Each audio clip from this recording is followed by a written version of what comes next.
Welcome to the Author Your Life podcast, where you can write a new script for your life and become the hero of your story. I'm your host, David McRae.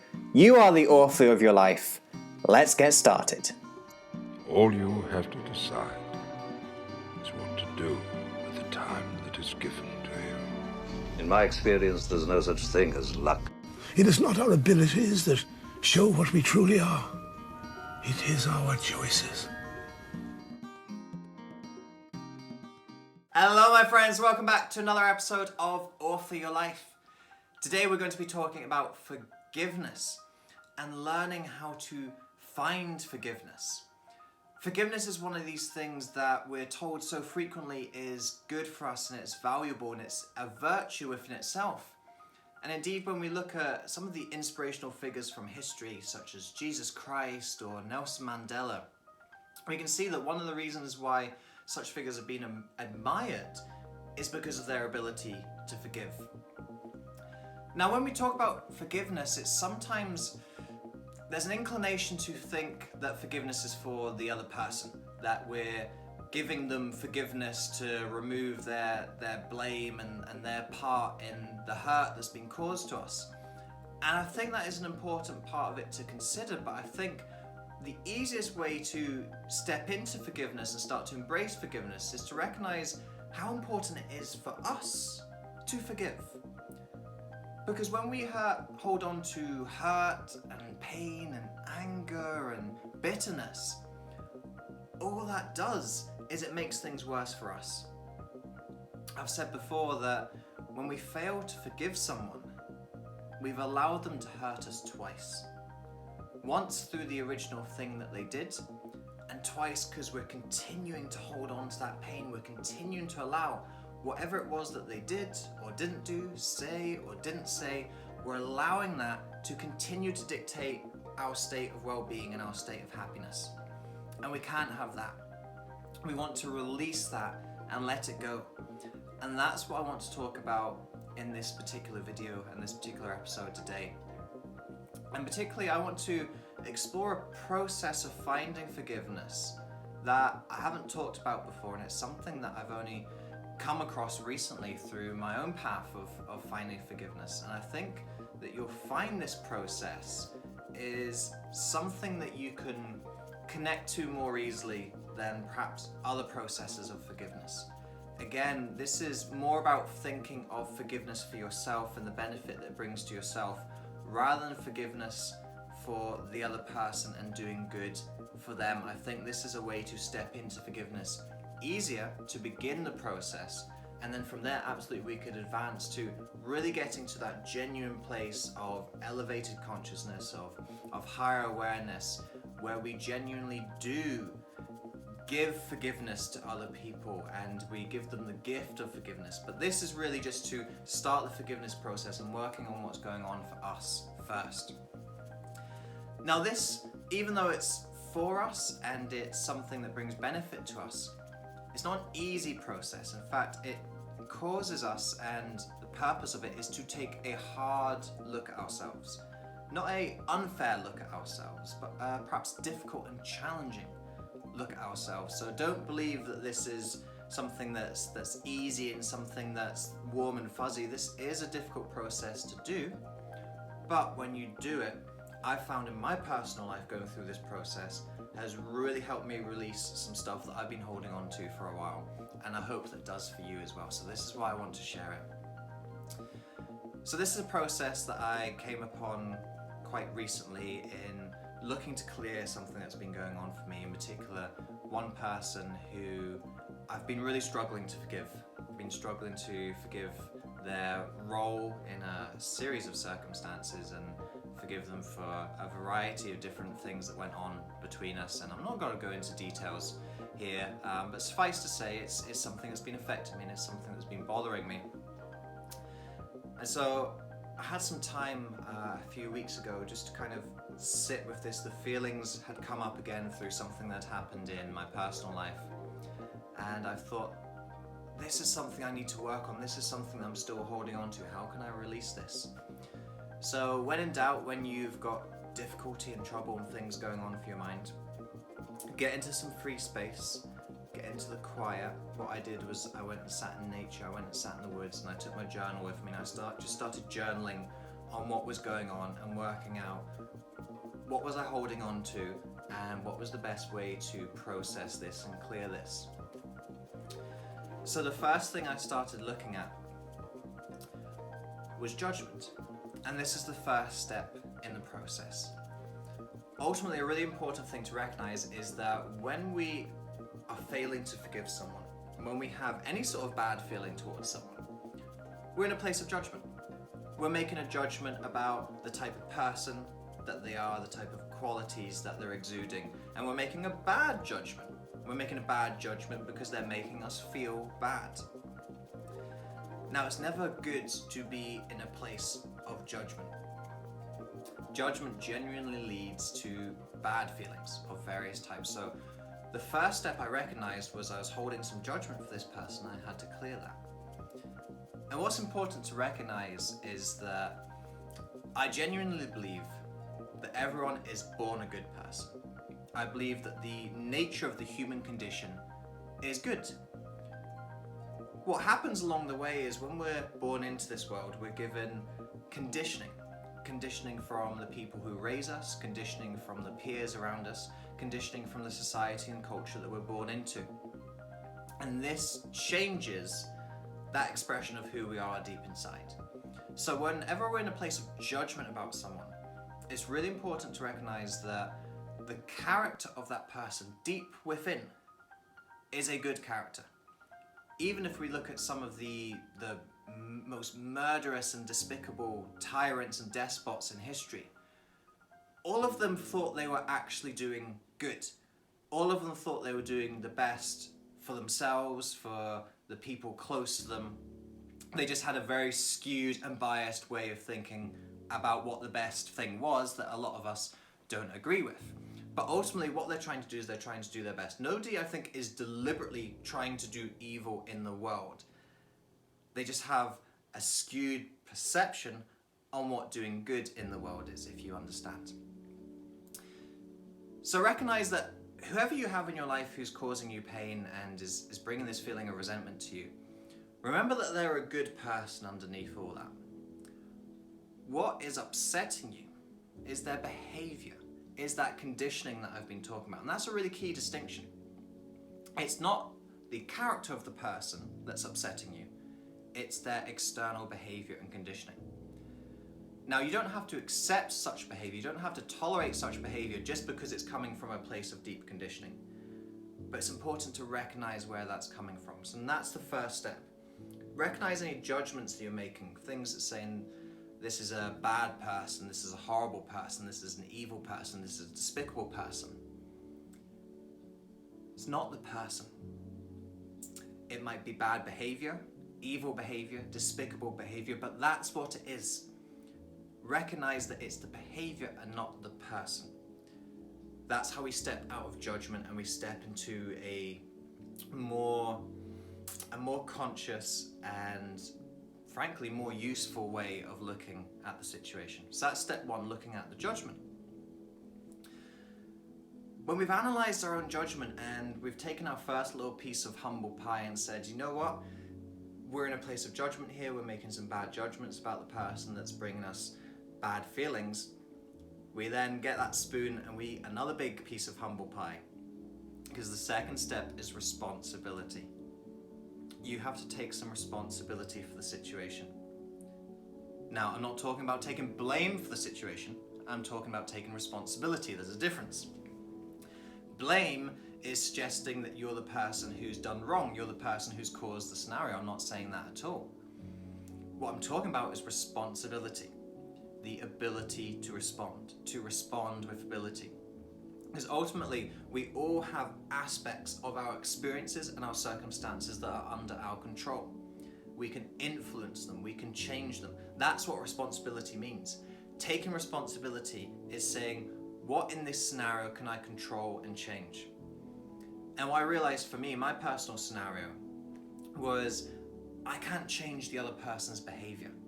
I can't change their conditioning, I can't change the way that they were brought up. But what I can take responsibility for and recognize my part in it was that I knew this. I knew where this person came from. I knew what their upbringing was. I knew what their conditioning was. I knew the type of behaviors they exhibited and how they put themselves out into the world. And I had plenty of signs along the way. I had plenty of warning points, plenty of moments of minor conflict, plenty of moments of intuition where something didn't feel right. And what I did was I ignored them. I accepted this person's behavior. I tolerated this person's behavior. I didn't set appropriate boundaries with this person. And I realized that that's what I had to take responsibility for. That actually for years and years I had the opportunity to draw some boundaries with this person, to disconnect from that person, to not accept, tolerate some of the things that ultimately led to the conflict and led to the upset and the bitterness that I'm holding within me. I had to take responsibility for that because I could have done something about that. I could have changed that. I could have controlled that. And I didn't. And I need to recognize my role in the situation of if I had done things along the way, it never would have boiled up into ultimately the final conflict and the final moment of where what was once a friendship ended up falling apart. So that was the second step, is taking responsibility. And that's something that can be really difficult to do when you think that the other person is in the wrong and you think that they're the one to blame for the situation that's happened. Perhaps they are. But there were things in that situation that you could have changed and you could have made better, and ultimately you didn't do that. And that's something that we need to learn to accept. So this might sound a bit negative and a bit doom and gloom so far. This seems to be more of a self-attack rather than trying to find forgiveness. But this is really important to explore. These two processes lead on to the third process, which is to find forgiveness. But what you'll recognize through steps 1 and 2 is it may not be so much about forgiving the other person as you might think. You might think, I can't release this hurt, I can't release this pain because I can't find forgiveness for the other person.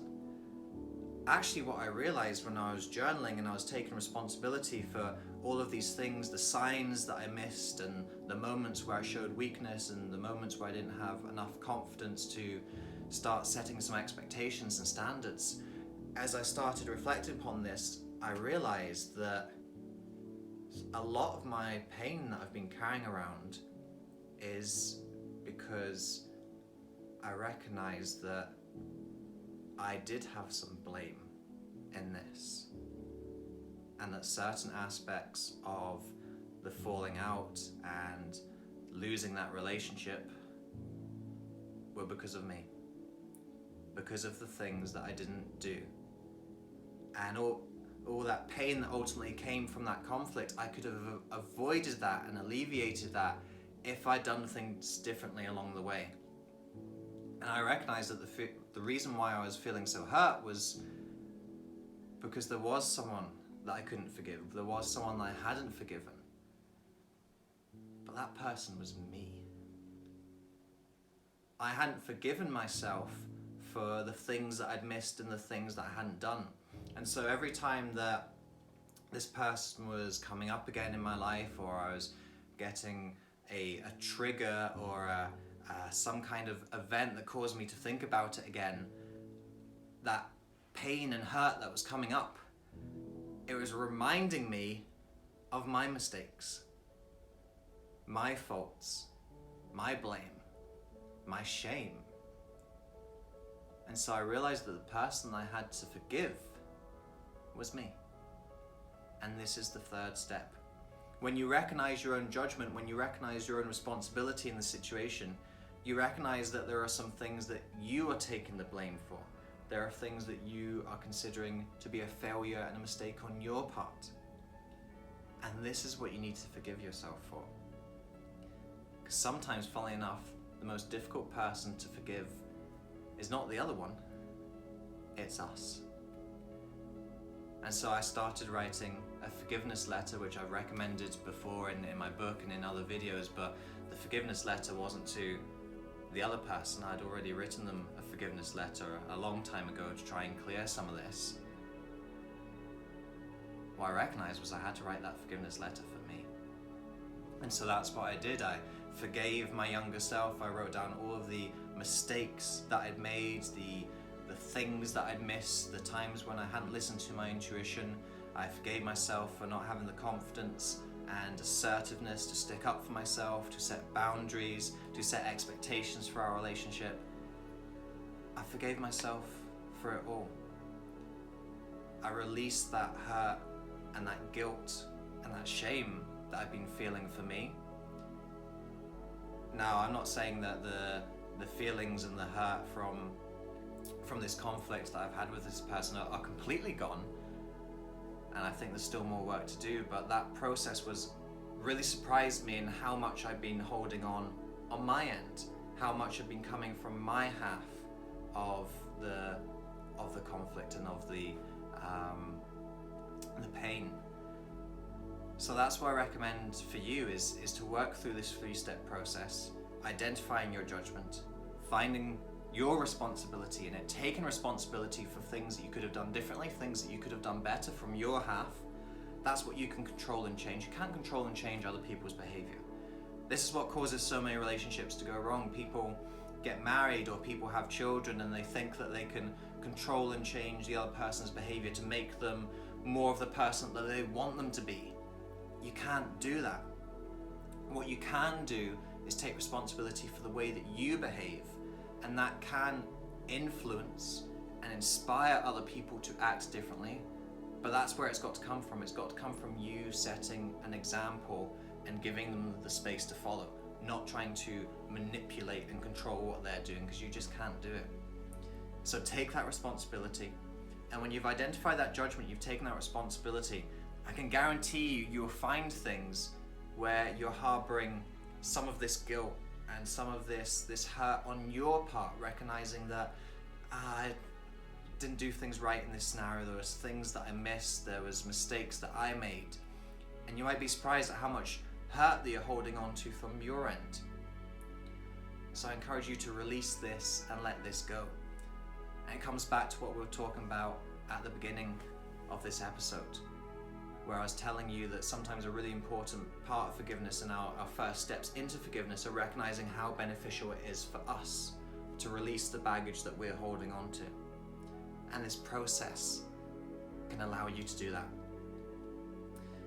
So I hope that wherever you're holding some resentment or some bitterness in your life, that through this process you can start to release some of that, because ultimately this stuff that we hold on to doesn't do us any good. It makes us less of who we are. It makes us less than we're capable of being. And with the power of forgiveness, you can release this and open yourself up to something new and better. There's a quote from Nelson Mandela that I love. It's one of my favorites. Nelson said, "Forgiveness liberates the soul. It removes fear. That is what makes it a powerful weapon." So on that thought, I'll leave you to it, to hopefully work through this process and find that forgiveness for yourself, to liberate the soul, to remove your fear. I hope you've enjoyed what I've shared today, and I hope you continue to enjoy what we talk about and share in the future. Until next time, remember that you are the author of your life. You hold the pen, and you can write whatever script you want for yourself. I'll speak to you soon. David. Thank you so much for listening to this episode. If you enjoyed this episode, I'd appreciate it hugely if you could head over to iTunes and leave a rating and review for the podcast. With your review, please be as honest and detailed as you can be, because with honest and detailed feedback, that helps me to adapt and grow this podcast to most serve you, the listener. Also, if you enjoyed this episode, then make sure you subscribe to the podcast. That way you aren't going to miss any of the future episodes that we've got lined up for you. Until next time, remember that you are the author of your life. You hold the pen, and you can write whatever script you want for yourself. So go out today and write yourself a beautiful story.